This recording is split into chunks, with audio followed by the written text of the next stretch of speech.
ఎన్నికల్లో ఏదైతే హామీ ఇచ్చి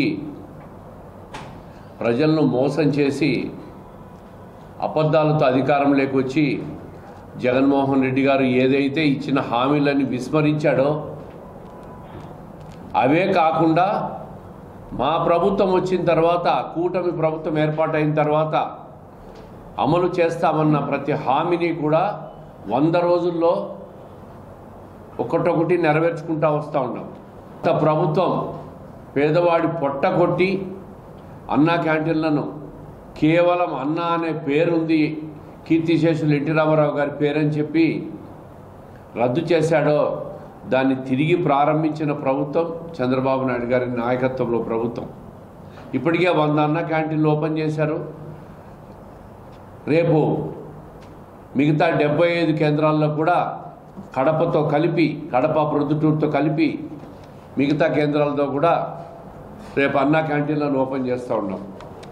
రాజధాని నిర్మాణం 1-2 నెలల్లో ప్రారంభమై పూర్తి స్థాయిలో ఈ 4 సంవత్సరాల్లో పూర్తి చేయాలనే సంకల్పం కూటమి ప్రభుత్వానిది.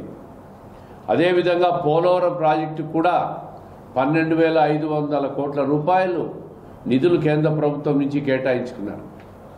ఒకసారి పోలవరం పూర్తయితే కృష్ణాలో ఉన్న నీళ్ళన్నీ కూడా రాయలసీమలో వాడుకునే దానికి వెసలుబాటు అవుతుంది.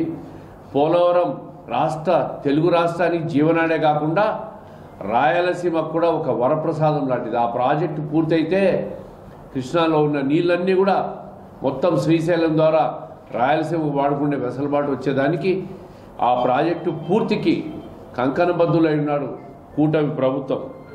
గత ప్రభుత్వం ఉచిత ఇసుక విధానం, ఉచిత ఇసుక ఉన్నప్పుడు తెలుగుదేశం ప్రభుత్వంలో వైఎస్ఆర్ కాంగ్రెస్ ప్రభుత్వం వచ్చిన తర్వాత యథేచ్ఛగా ఇసుక అక్రమ రవాణా చేశారు. స్మగ్లింగ్ జరిగింది. పక్క రాష్ట్రంలో వైసీపీ నాయకులు వాళ్ళందరూ అండదండలతో ఒక మాఫియాలాగా ఇసుకను అక్రమ రవాణా చేసి వేల కోట్ల దండుకున్న పరిస్థితి, పేదలకు ఇసుక అందని పరిస్థితి. ఈరోజు ఒక పారదర్శకంగా ఒక పోర్టల్ను ఓపెన్ చేసి ఇసుకను ఉచితంగా ప్రతి పేదవాడికి ప్రతి ఒక్కరికి కూడా అందే విధంగా ఇసుక విధానాన్ని తీసుకొచ్చారు. మద్యం పాలసీ మీకు తెలిసిందే.